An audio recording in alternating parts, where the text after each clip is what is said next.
दोस्तों स्वागत है आपका अपने चैनल फैक्ट स्ट्रोक में। दोस्तों एक बहुत ही परेशान करने वाली खबर भारत और चीन के बीच जारी बॉर्डर विवाद से निकलकर आ रही है। चीन ने अपने दोगलेपन और कमीनियत को एक बार फिर दिखाया है और इस बार उसे इस असहनीय स्तर पर पहुंचा दिया है।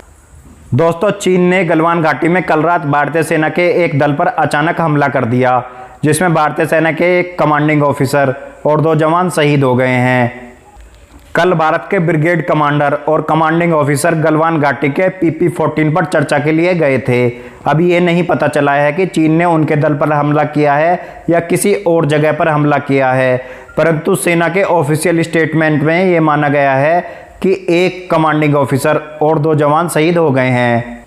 इससे बॉर्डर पर तनाव बहुत ज़्यादा भड़क गया है और बॉर्डर पर बख्तरबंद गाड़ी और साजो सामान भारतीय सेना ने आगे भेज दिए हैं। दोस्तों 1967 की लड़ाई के बाद भारत और चीन के बीच अब तक कोई गोली नहीं चली, परंतु इस घटना ने तनाव को शीर्ष स्तर पर पहुंचा दिया है।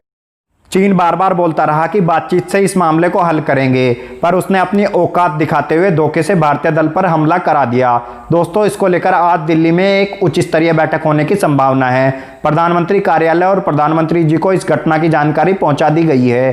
अब बॉर्डर पर बड़ी कार्रवाई होने की आशंका जोर पकड़ने लगी है और माहौल बहुत ज्यादा तनाव भरा हो चुका है। दोस्तों सूत्रों से मिली खबर के अनुसार चीनी सैनिकों ने डंडों पर नुकीली कीले तथा तारों को बांधकर भारतीय सैनिकों पर हमला किया। हालांकि अभी यह खबरें पुष्ट नहीं हुई हैं कि चीनी सैनिकों ने गोलियां चलाई अथवा डंडों से हमला किया। चीन के सैनिकों ने ऐसा कर तो दिया है, परंतु चीन की भी हवा निकली हुई है, क्योंकि चीन की तरफ से अभी तक ना किसी अखबार में खबर छपी है और ना ही कोई ट्वीट इस पर किया गया है। चीन इसलिए भी डरा हुआ है कि इसका जोरदार उत्तर भारत जरूर देगा, क्योंकि भारत की सरकार पर भी इसका बहुत ज़्यादा दबाव आ गया है और सरकार की छवि इस बात पर डिपेंड करेगी कि सरकार इसका उत्तर किस प्रकार देती है।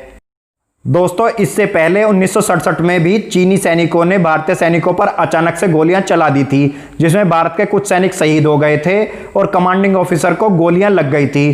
तब कमांडिंग ऑफिसर ने नीचे से तोप बुलाकर चीनी सेना पर तोप से हमला करा दिया था तथा भारतीय सैनिकों ने चीन की सीमा में घुसकर चीनी सैनिकों को मार डाला था। इस छोटे से युद्ध में चीन के लगभग 3 से 4 हजार सैनिक मारे गए थे, जबकि भारतीय सेना के 300 के करीब सैनिक शहीद हुए थे। इस युद्ध को चीन हार गया था। इसकी याद भी चीन को सता रही है, क्योंकि परिस्थिति तब भी ऐसी ही थी और आज भी परिस्थिति इसी प्रकार की बनी हुई है। इसलिए चीन की हालत पतली हुई जा रही है।